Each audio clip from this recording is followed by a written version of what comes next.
कभी कभी आपको ऐसा नहीं लगता कि आप इतना हार्ड बोल देते हैं कि यहाँ के एक मंत्री ने आपको कहा कि हम एफआईआर कर देंगे? कौन एफआईआर कर देगा?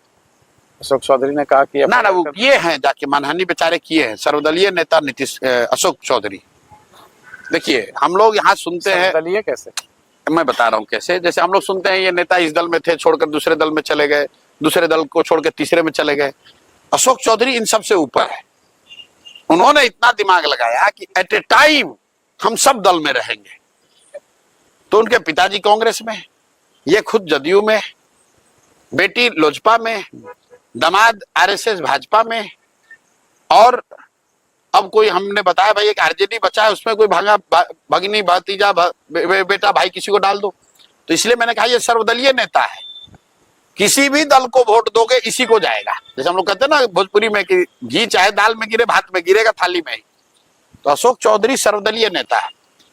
हमने कहा कि हर जगह ये चर्चा है कि इन्होंने अपने, और ये हमने नहीं कहा, आप लोग पत्रकार आप जानते हैं, प्रेस कॉन्फ्रेंस हुआ, पार्टी के लोग जो उस समय चिराग जी के पार्टी में थे उन्होंने ये कहा, प्रेस में छपा, लोगों ने इस्तीफा दिया। तो ये आदमी कहा कि हम जाके इनको प्रधान किशोर पर मानहानि करेंगे। तो जा कर दो भाई।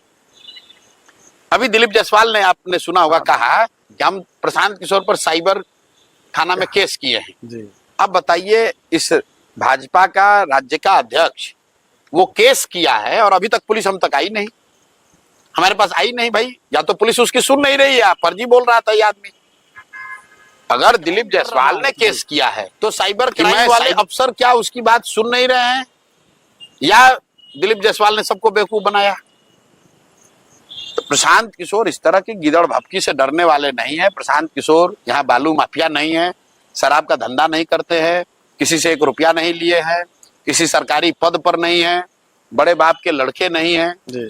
अपनी मेहनत से, अपनी हुनर से, अपने परिश्रम से जो कुछ भी कर सकते हैं वो कर रहे हैं। और ये चोर चुहड़े जितने नेता हैं, लुटेरे मंत्री सब, उगाही मंत्री, इनकी हिम्मत नहीं कि हमको डरा सकें।